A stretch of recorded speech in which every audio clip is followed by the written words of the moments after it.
Stop. Break. Good job.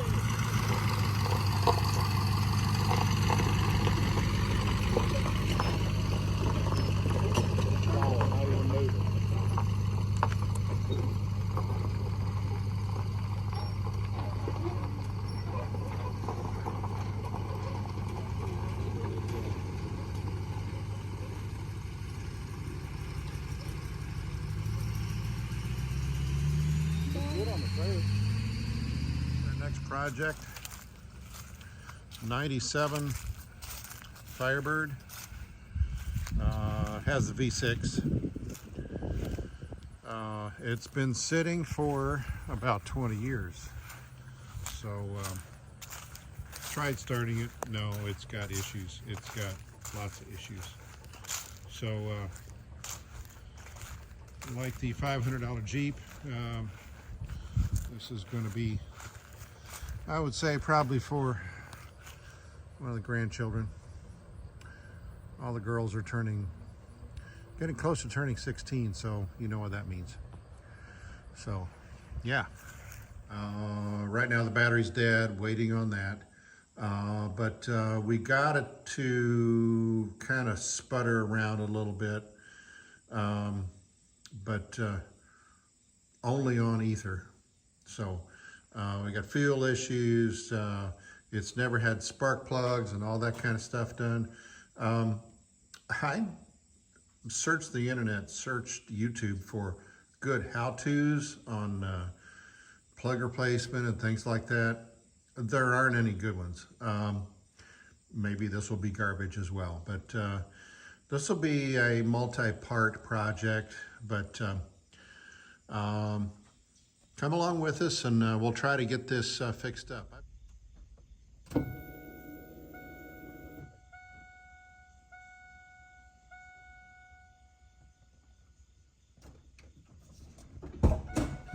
Right now, I'm just running this with the jump pack because that's all I've got. The original complaint, almost 20 years ago, it was parked. It was running rough. Okay. I'm a big believer in only fix and replace what's really necessary. I did get it jacked up to where you can access the plugs from the bottom of the engine, which everybody says that's the only way to do it. Just a cursory viewing. There was one spark plug wire that had fallen off. Yeah, we had tried to start it earlier at the other location, and yeah, it ran rough. So basically you can start it with ether, but it only runs for a second or so, and it was spluttering and sputtering and misfiring and stuff. So we figured, oh, there's major problems. So we still have a problem. It won't continue going, won't continue running. But anyway, listen to what happens.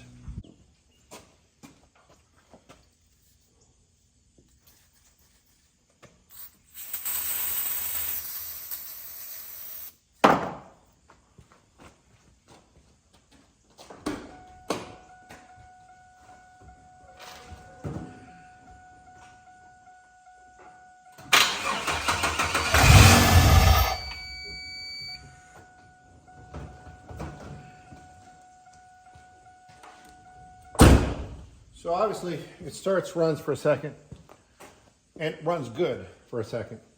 So we're not getting fuel, I don't know, up to the fuel rail. I'm not sure.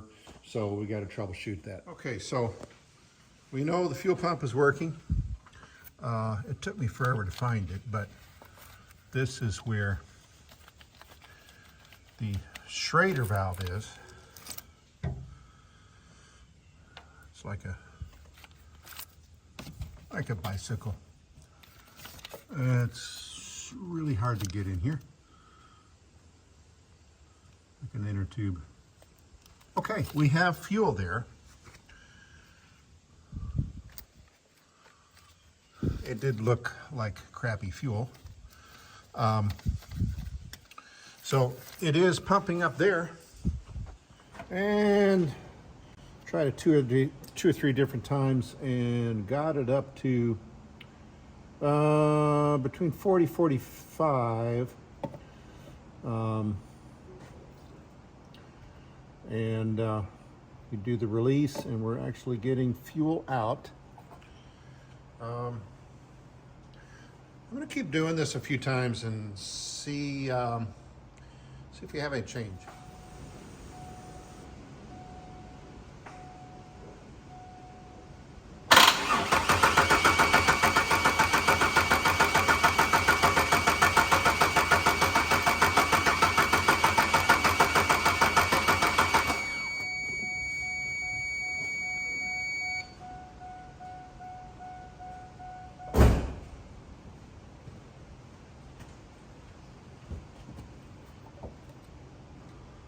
Okay, 45. So we've determined that the fuel pressure is good. It is getting fuel, but the fuel injectors are either not working or old, crappy, full of old, crappy gas, which is probably the case anyway. So basically you have to take all this stuff apart, get the fuel rail off, get the injectors out, and we decided to get brand new injectors rather than try to clean what's there. The only other possibility is the injectors are not being fired, which would be the PCM. So we're going to cross that bridge when we come to it. Maybe we could have done one before the other, but regardless, you know, like I said, it's been sitting for 20 years. Those injectors are pretty crappy, and that gasoline stinks really bad. So, of course, we got to wait a few days for that to happen, and we'll be doing other stuff. So there's 1, 2.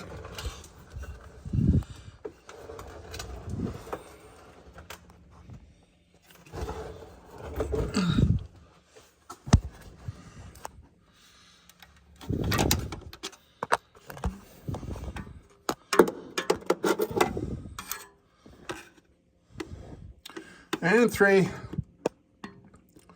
This is on the driver's side of the V6. And this is why you don't find any good videos. You can't make any good videos. So, passenger side.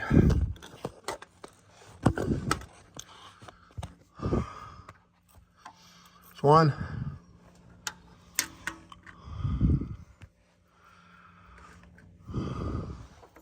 And 2. You see 1 and 2 easy.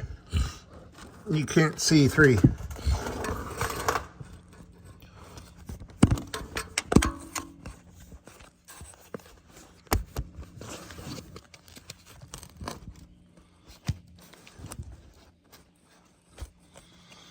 It's in there somewhere. So, my guess is that this will have to come out, and maybe this as well, to access that other spark plug.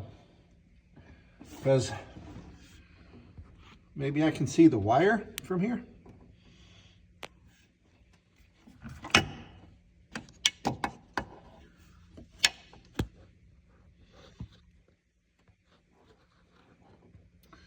Yeah, this is not doing any good at all.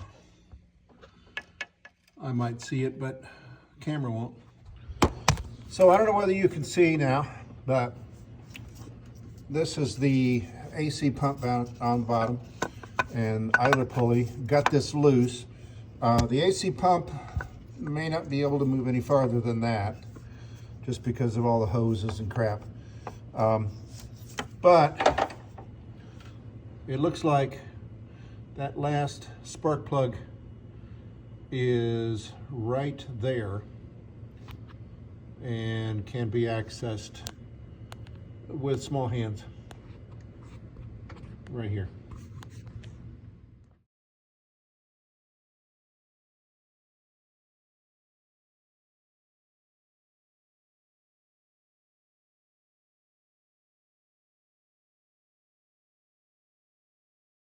Okay, what I've found removing spark plugs, if you look it up in the book, there is a differentiation between 97 and below and 97 or 98 and above.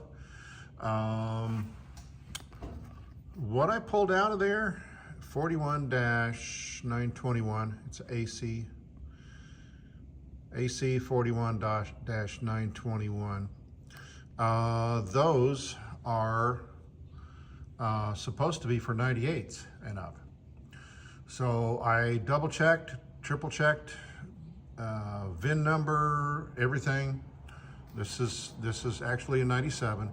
So the correct part number would be AC Delco 41-101, which is for the 97.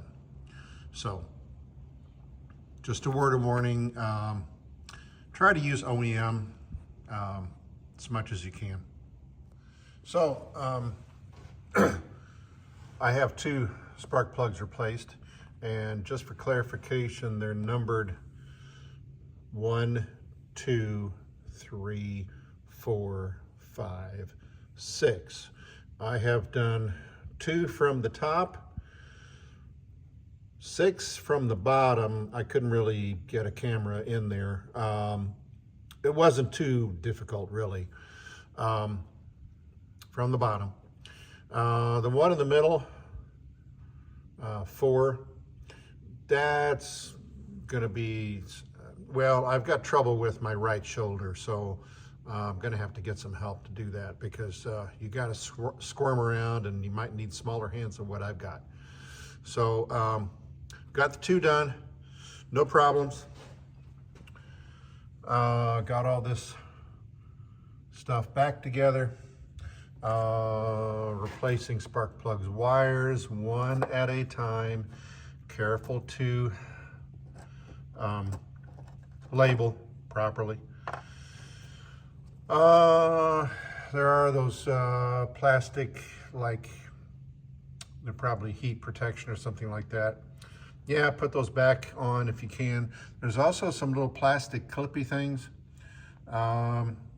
I'll attempt to get them back on there, but you know, you don't have much room to do that stuff. Okay, we're on the driver's side now, and there is a heat shield, which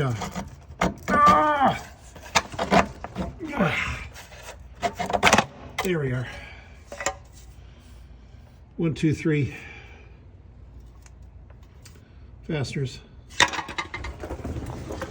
which will give you better access to the back 2 spark plugs.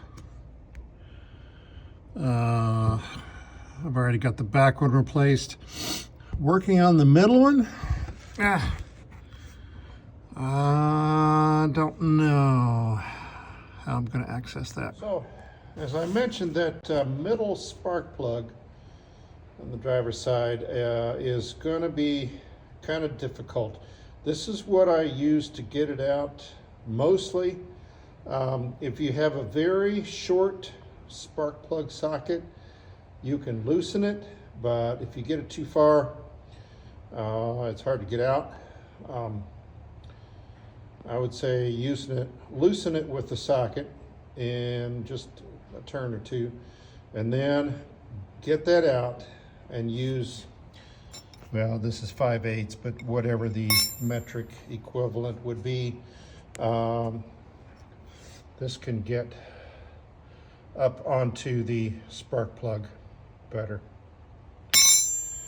And just ease it out about a 1/4 inch at a time. All right, so the front driver's side spark plug number 1. You can get your hand in there. I removed the starter, or got it loose and out of the way. That little heat shield I showed you, and you can barely reach up in there, get a spark plug socket on there. From the top, you can get a couple of extensions. You'll need about 6 inches or so, 6 or 8 inches. One of them's covered with duct tape. Just ignore that. That's from some other adventure. But, so yeah, I think I can get a ratchet onto that and get that spark plug out, and that is the last one. And to get the new spark plug in, you come up from the bottom, and you can get with the spark plug socket, you can get it turned in a few turns with your fingers. And again, to tighten it up, I came in from the top, and you're working blind because you can't really see it. You have to feel where it is. But I was able to get this in, get it tightened up, and I'm going to replace the wires in there, and that'll be that for this spark plug replacement. I'm going to go ahead and call this a video, because this is stretched on way too long. So in the next installment, we will get all the wires on, get everything back together. We have some new injectors to put in. I'm going to use a gallon jug to squirt out any crap gas that's in the tank, and see where we are from there.